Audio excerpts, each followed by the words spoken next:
Our next Power Chat is with the president and co-founder of the World Human Forum, Alexandra Mitsotaki. The World Human Forum is a think tank, a knowledge and action hub, and it is designed to help build a brighter future for all. Please welcome George Safakis, who will be doing a live interview with Alexandra Mitsotaki. Welcome to the IdeaGen Global Impact 2030 Summit, live from Athens, Greece, the birthplace of democracy. I could not be more thrilled to have with me today here Alexandra Mitsotaki, the founder of the World Human Forum. Alexandra, welcome. Thank you, George. It's a real pleasure. You know, it's my pleasure, not only because you're Cretan like myself. We hail from the great island of Crete, but we're going to have a conversation today that I believe is really just beyond inspiring. That's why I love what we're talking about here. And I'd like to begin by asking you, what is the core mission of the World Human Forum? I cannot answer that question if I don't look back to my own life and to what I have learned through the different things I've been doing. Back in '98, I created in Greece a non-governmental organization, non-for-profit organization called ActionAid Hellas. The idea, it was part of a big international development organization. The idea was to fight poverty, inequalities, and injustices in the global south. And Greek people responded amazingly well. We had tens of thousands of child sponsors who were supporting our efforts. And what I learned from ActionAid is something I've kept with me since then. It's that change is coming from the bottom up, and that it's citizens and people themselves who are the agents of change. But it was only one NGO. And as much as you try to do through one NGO, there is only so much you can do. And then, because the crisis hit Greece, as you well know, in 2008, I created another organization in Greece called AFI, Action Finance Initiative. This was an organization that gives microcredits to Greek people who cannot find 5, 7, 8, 12,000 euros to make their dream come true by creating their own business. And if anybody is interested, please look AFI up. It's still thriving and doing very well. But then I did also something else. I started working from the cultural sector because I knew that culture for my country was important, and culture was important for everybody.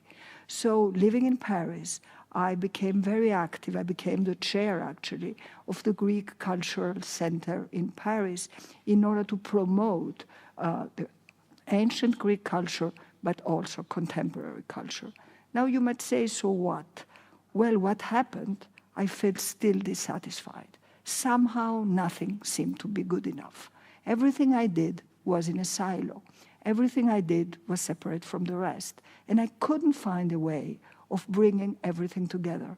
So one morning, I woke up in my place in Athens, and I felt we need something completely new, completely different, completely innovative. And the idea came that we need a World Human Forum. Not a World Economic Forum anymore. I mean, we need it also, but it was not what I was interested in. Not the World Social Forum, the World Human Forum. And that's how the idea came. And then it seemed almost impossible to make it happen.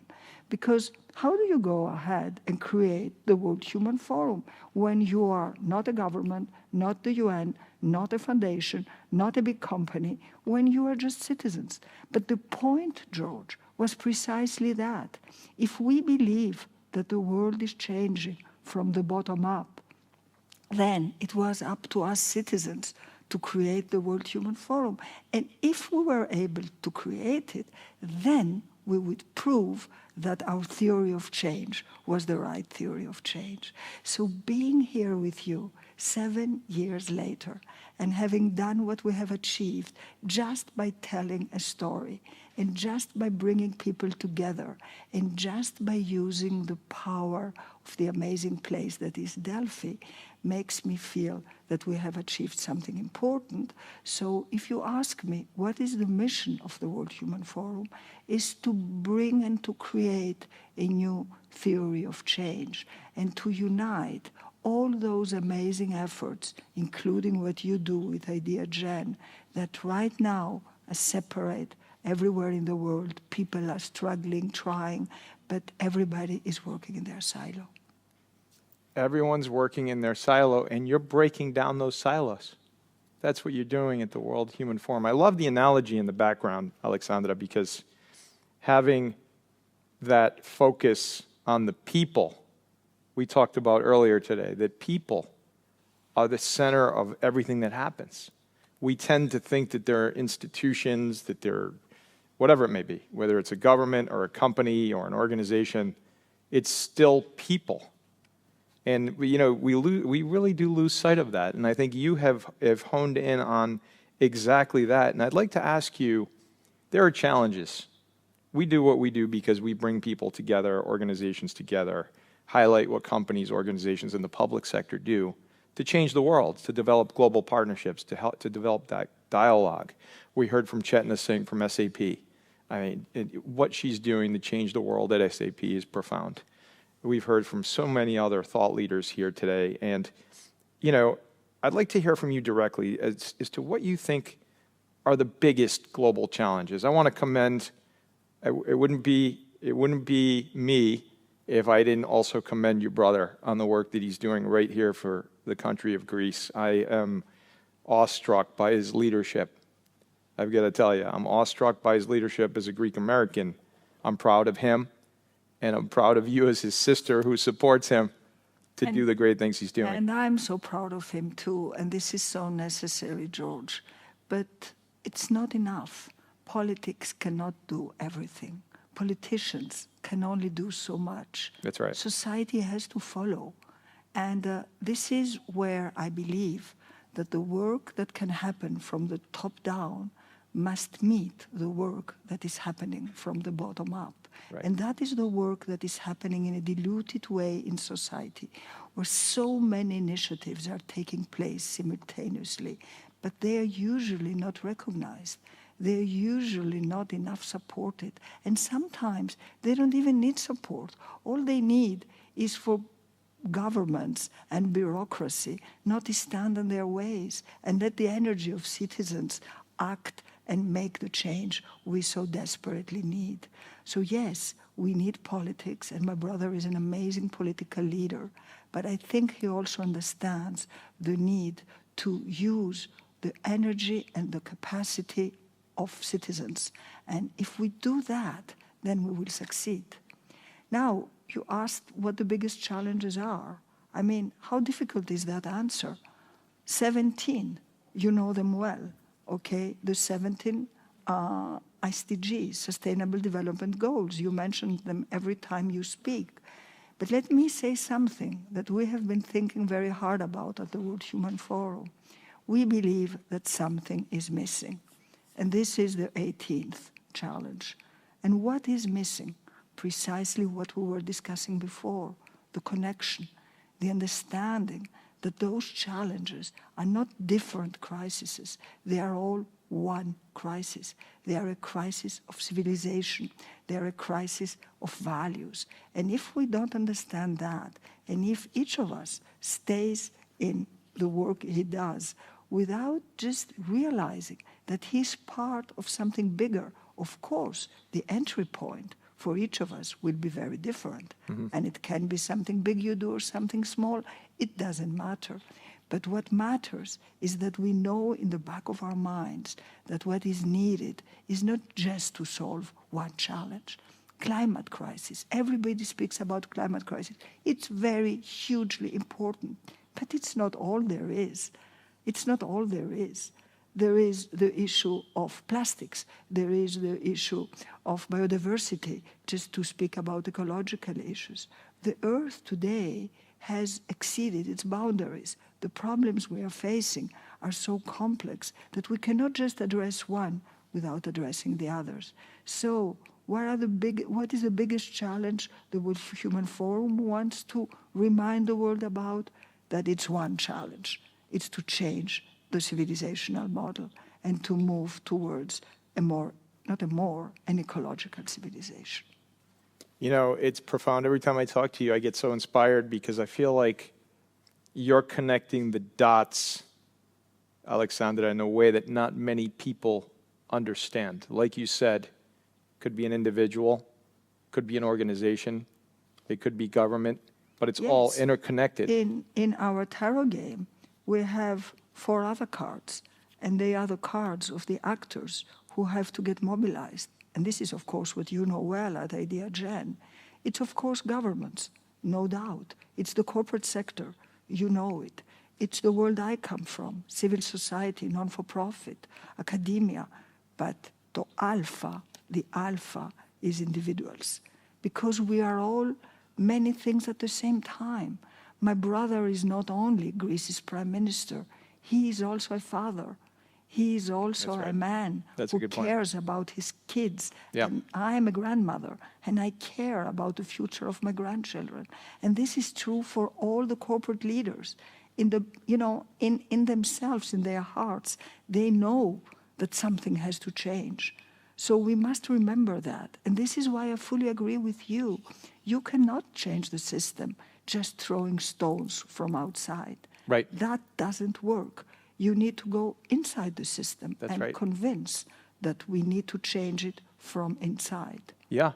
And those are the words of the late, great Congressman Stokes, Louis Stokes, whose memory lives on at Idea Gen always. But it's a challenge, and it's a challenging time. And I'd like, if you could, to just focus on a little bit of the highlights of the successful partnerships that has significantly advanced the World Human Forum's goals. You know, first of all, let me say a few more words about our methodology. I said earlier, how do you do it? How do you create the World Human Forum? When you know it has to be something so big, and when you know that there's no way you can do it. So there's one way, actually, and that is to start very small. And that is to put a seed in the earth. Have you ever thought about how a sequoia grows from a single seed? Okay? So what we did 7 years ago in Delphi, we put a seed in the earth of Delphi, and it was a fertile soil because it helped us grow the tree of the World Human Forum. And then we went to other places, and we went to another place that is Delos, the ancient island of Delos, opposite the party island Mykonos. And why do you think we went to Delos? Because we knew that we had an opportunity to create an amazing partnership. Right. And the partnership we created in Delos was a partnership with the Greek Space Center. But we started small. We started just telling a story. And the story we started telling is the following. The first man walked on the moon through and thanks to Apollo mission. The first woman is going to walk on the moon in the next couple of years through the new NASA mission called Artemis. Now, Apollo and Artemis are 2 gods, mythology, of course, born on the island of Delos. So we felt that we had a story to tell. And we went to Delos first just as a partner with the Greek Space Center and with the biggest Greek research center, Demokritos. And we went to Delos to start telling that story. And last May, 4 years later, just a few months ago, we had in Delos the chief scientist of NASA, Nikki Fox, who came there and spoke in the ancient amphitheater of Delos about the importance for NASA being there and understanding that if man and woman walk on the moon, it's not just thanks to science and technology. It's also thanks to humanities. It's thanks to spirituality. It's thanks to the art. And in fact, it's thanks to what we call now, and my brother has taken it from me now, what we call the other AI. The other AI. At the time of artificial intelligence, the other AI, which is ancestral intelligence, is absolutely necessary.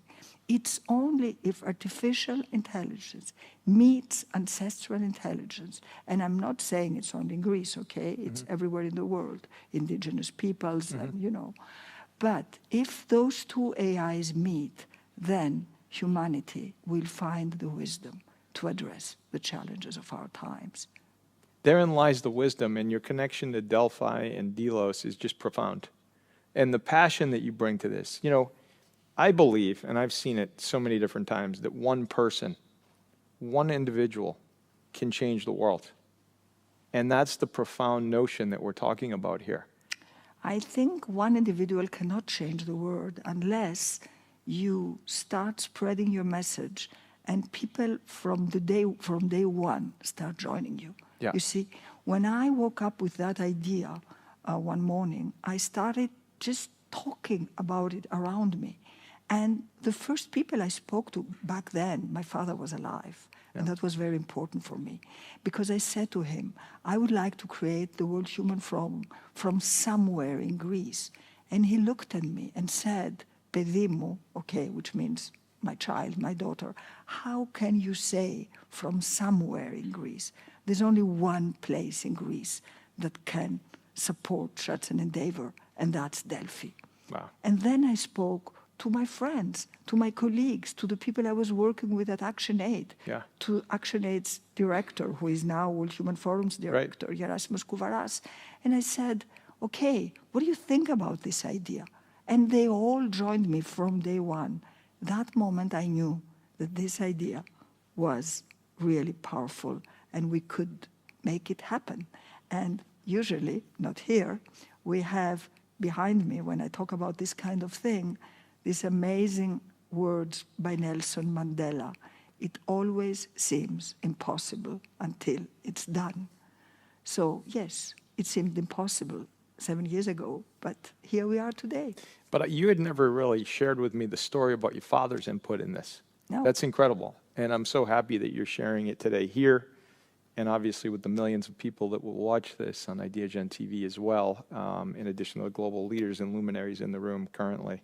It's just profound. And I'd like to shift a bit. We mentioned your dad. He was an incredible leader as well, so it obviously runs in the family. But what role does history play in the work that you're doing today at the World Human Forum, especially Greek history? Well, look, I've already mentioned two incredible places like Delphi and Delos. And I do believe that because I've seen it happen, I've seen the energy, I've seen the beauty, I've seen the inspiration that comes from historical places where history has taken place for thousands of years. So I believe that we should connect to history, we should learn from history, we should remember, we should learn from our errors. And places like those I mentioned, but also others, now we work from the incredible place of Eleusis, Elefsina, just close to Athens. George, in Elefsina, mysteries were taking place for 1,500 years. People were going there to be initiated. But who was going there? Greek philosophers? Not anybody. Aristotle, Plato, Roman emperors, Adrian, Mark Aurelius, men and women, slaves, poor people and rich men.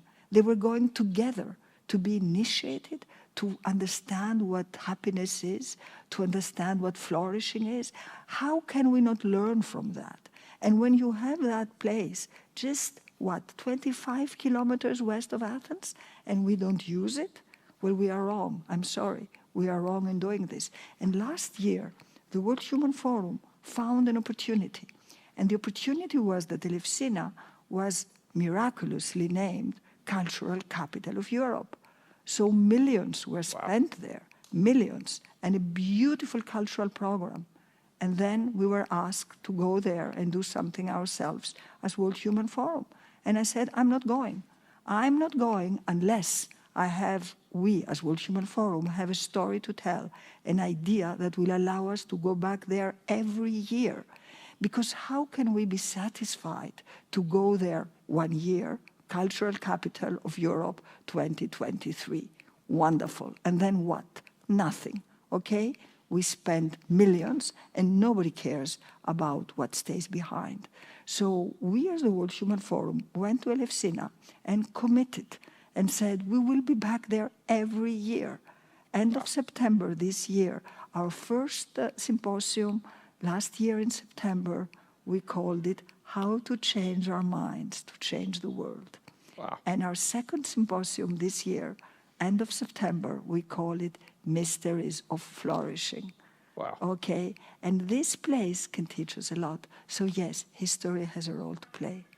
Alexandra, it's just incredible to hear your passion for everything that you're doing.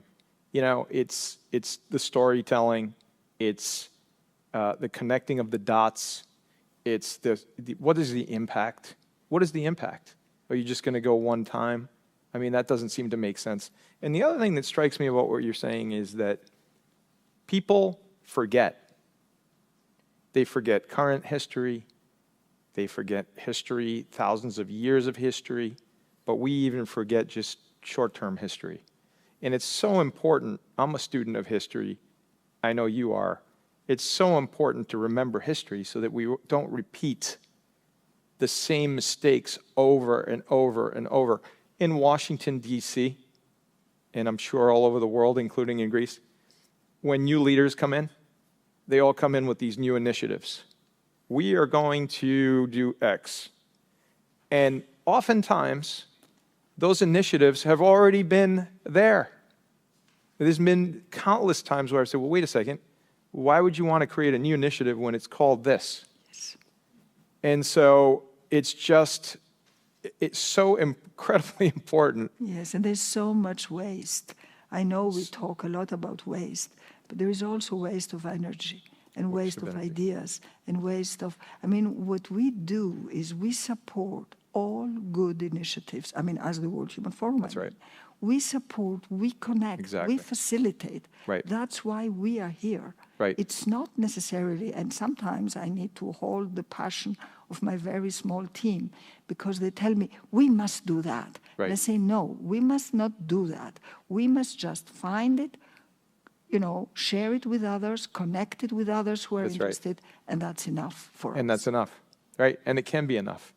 But you're also efficient, focused, and creating that impact. You're focused on the impact, which I believe is the most important part of what you do. But you see, a very important impact is change mindsets. Yeah. And that's very difficult to measure. It's difficult. So when people come with KPIs and they start asking you, so how many? I don't know. I'm putting seeds.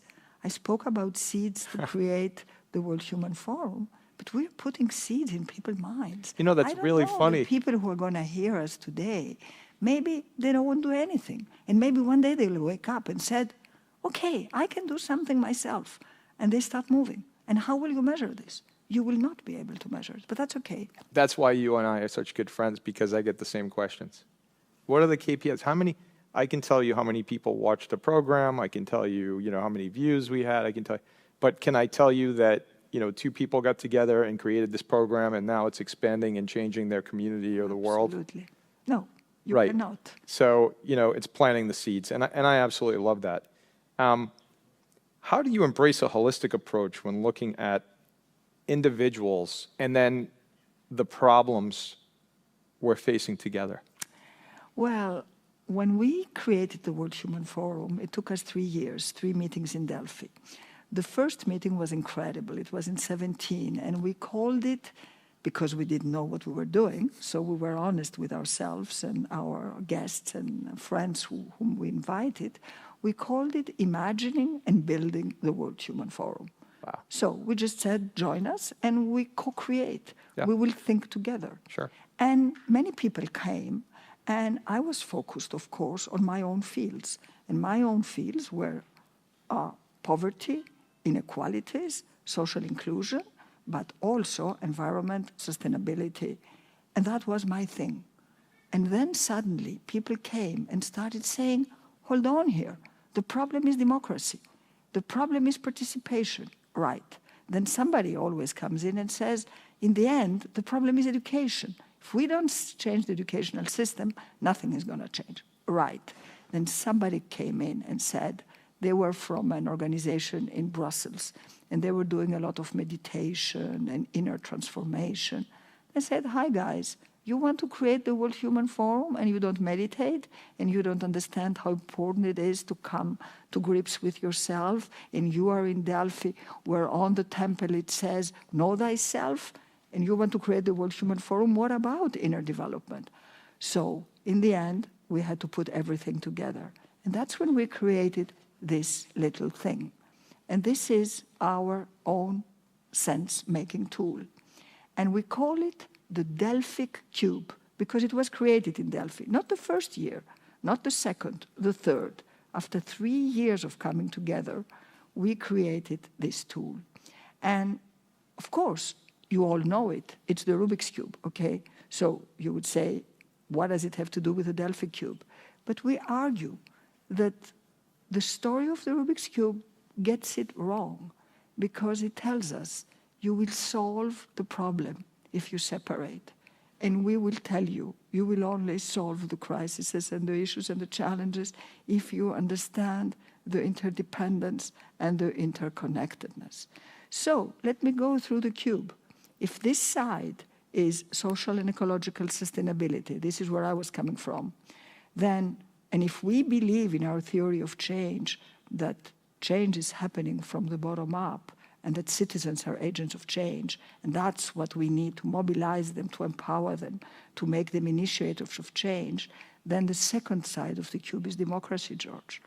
Because it's only in a democratic regime that citizens are allowed to do that. We forget it. We take it for granted. But it's not true. In many parts of the world, if I had wanted to create a microcredit institution, I wouldn't have been able. Even in Greece, it wasn't easy. Because what I was told was, why are you interested in creating a microcredit institution? The government, will do it. Or the banks were telling me, we are giving loans. Why do you want to give loans? Because I had to explain to them that 5,000 loan is not for a bank to do, neither for the government. It had to be the civil society. So that's democracy. But then, of course, comes in education.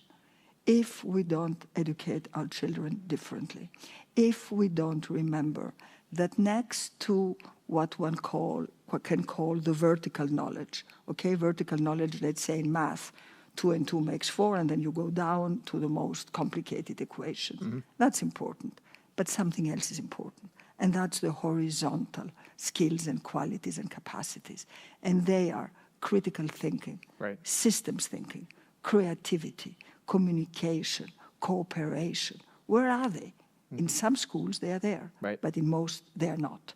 So we need this, and we know that we need it. And this is what drives me a little bit angry, because knowing everything today about what is needed, mm-hmm, and not doing it, and having some private schools that are doing it and charging a lot of money for privileged children to go there, where they get those skills and qualities, but not necessarily using them for the public sector schools, is wrong. The fourth side of our cube is interpersonal development. I mentioned it when I spoke about the importance of Elefsina. We will not change the systems unless we change ourselves. It's just not possible. It's people who create systems. It's people who change them. But then there are 2 more sides on my cube. And those sides are science and technology on one hand, because for us it's very clear. We will not solve the issues by going back. We are not technology deniers. We believe in the power and the importance of technology, but technology serving humanity, technology serving the common good. And then, last but not least, the arts, because the arts and artists have huge power, and they can tell stories in a different way, and they can touch our hearts. So if you combine all this, then you have a very different way of thinking the crises and looking for the solutions. And this is what we do.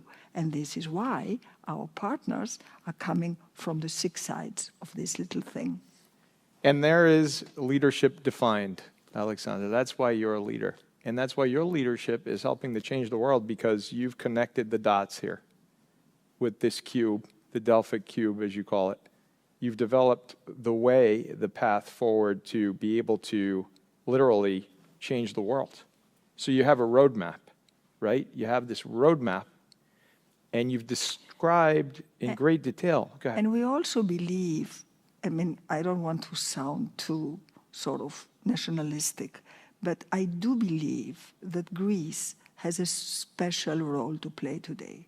Because Greece, as a Singaporean friend once told me, is the east of the west of the east, the north of the south, and the south of the north.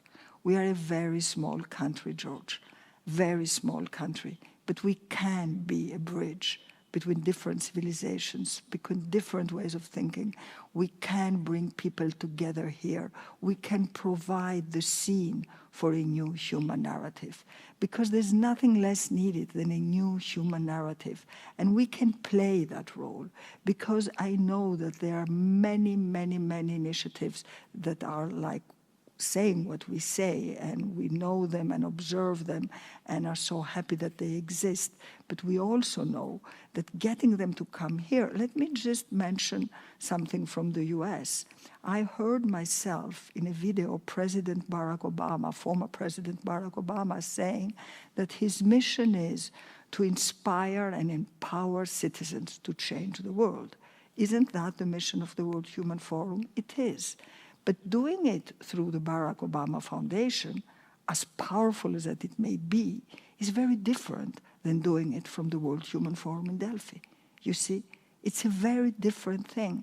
And we want to invite the Barack Obama Foundation to come to Greece and meet other initiatives from Africa and Asia and Latin America and from indigenous peoples, because this is a neutral space. This is a third space, and Delphi in particular. I don't know how many people know that Delphi was not just the place where people were asking questions. It was not just the place where the oracle was and the place where the omphalos, the navel of the world, was. It was also the place where there was no war. It was an amphictyonia. It was a third space. It was also the space where it says, know thyself. Yep. So some people, historians, have qualified Delphi as the first UN. So when you have a place like this and it's there, all you need to do is bring it back to life. That's right, and not forget its use. And not forget and you're reminding what it was, people. And learn a little bit of your history. Exactly, exactly. And so, innovation. So you've talked a lot about all the elements of the World Human Forum. Why is innovation so important? Well, innovation is important because when you are faced with all those challenges and when you have so little time, you need to be innovative, you need to be creative. And this is what we have tried to do at our level. Right. But if you do it in the right way, if you bring together through that cube artists and scientists, for instance, okay? Artists are incredible people. But science is important for them too, but they don't know it. They don't know what technology can do. But if you bring them together, then it works, and it creates hugely innovative projects that can literally have impact. And that's collective impact. That's cross-sector. That's silo busting. That's all of the above. And so what is a great example of an innovative solution? Well, I don't know if it's a solution, but let me just say a few words about our latest project that comes from another incredible ancient site for Greece that everybody knows, which is ancient Olympia, okay? So ancient Olympia, being the place where the Olympic Games started and where the flame now goes around the world, I think more or less everybody knows that, had not only a message to send about sports, it had also a message to send about values. And that we have forgotten, George. We have completely forgotten. And the ancient Olympic Games were also games that were connected with art and music and many, many more things than just sports. So what we did and maybe I should stop here and ask to see a small video, we went back to ancient Olympia. And we went back with probably one of the most beautiful and important voices of the opera today, which is the American soprano Joyce DiDonato, the Metropolitan star. And Joyce DiDonato has, when she was faced with the COVID period, she felt that as an opera singer, she needed to do something to contribute to those big challenges. But all she knew how to do was to sing, okay? So she said, I'm gonna do this. And what she created was an incredible performance called Eden, like the Garden of Eden that humanity has lost. And she chose lyrics and music pieces from the Baroque to today, which deal with the flawed relationship of us humans with nature.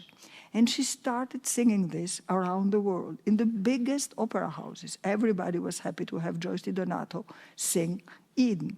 She did something more, much more important. She invited kids on the stage with her, and they created a song called Seeds of Hope. Okay, so to plant a seed again, okay, and those are the seeds of hope. And she came to Greece just a year ago, last June.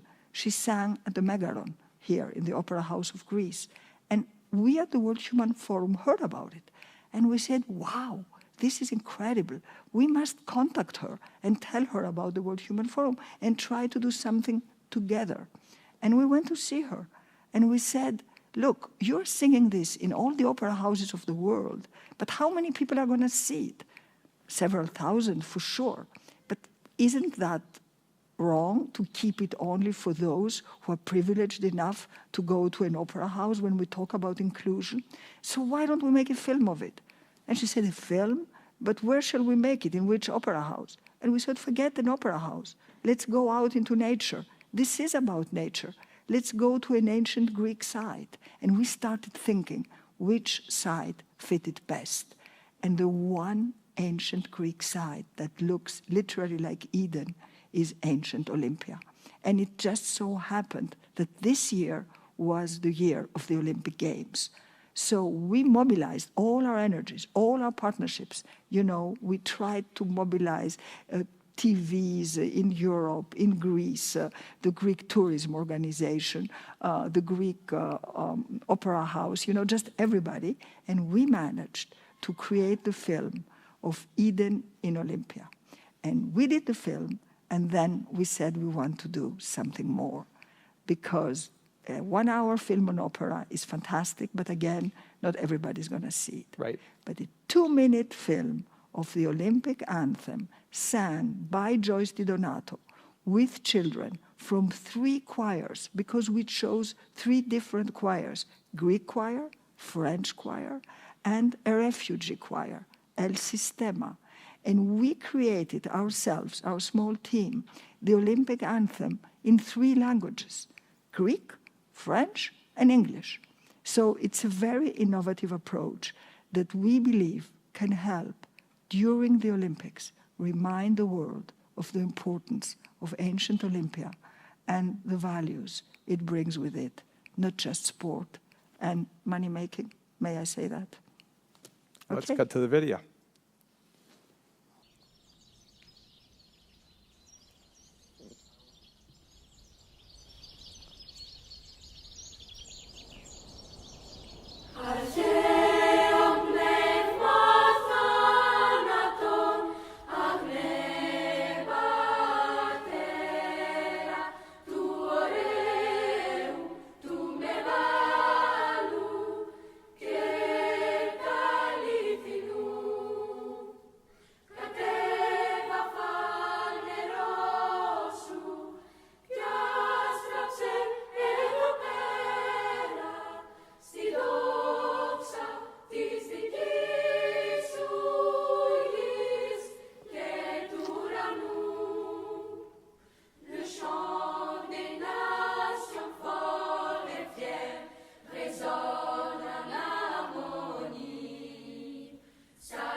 the gain. Let splendor pervade each noble deed, crowned with glory and fame. And let fraternity and fellowship surround the soul of every nation. O flame eternal in your firmament so bright, illuminate us with your everlasting light, that grace and beauty and magnificence shine like the sun, blazing above. Bestow on us your honor, truth, and love.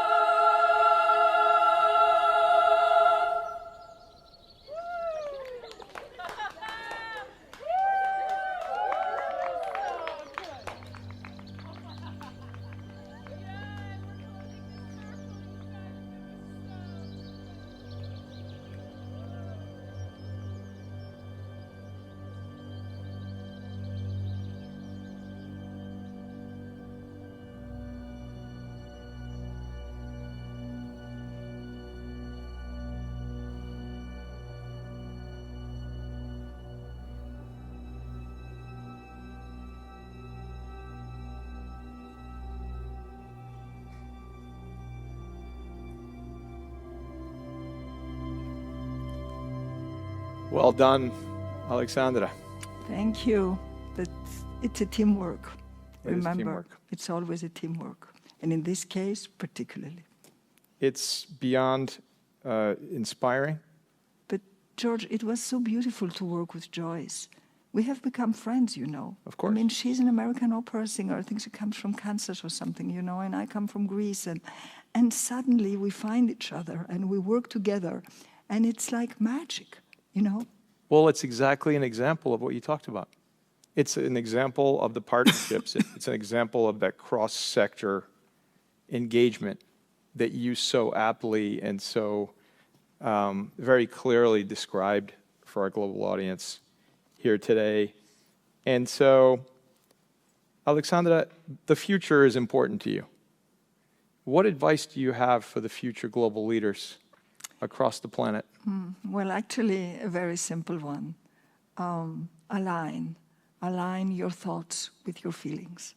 Align your mind with your heart. Align what you are and become one. Too many young people think in terms of careers, of making money, of succeeding because of what their parents told them, what society believes. They will not be happy people. And to use, you know, Aristotle's beautiful word of eudaimonia, flourishing and thriving happens only if you are aligned. So if you are lucky, you will succeed to combine what you believe and what you feel. This is what happened to me, and this is when my life changed. That is just, I'm never at a loss for words, but I see it and I understand it, and I want to thank you. What is your call to action for our global audience? Well, maybe just a very small story that, not a real story, but something I keep telling also my children and my grandchildren now, which is the little bird that is called, sorry, I've lost that. Yes, the colibri, thank you. Okay, again, so maybe the story of the colibri. The colibri, a very small bird in Africa, when the forest burns, he goes and takes one drop of water and flies back and forth and throws the drop of water onto the fire of the forest.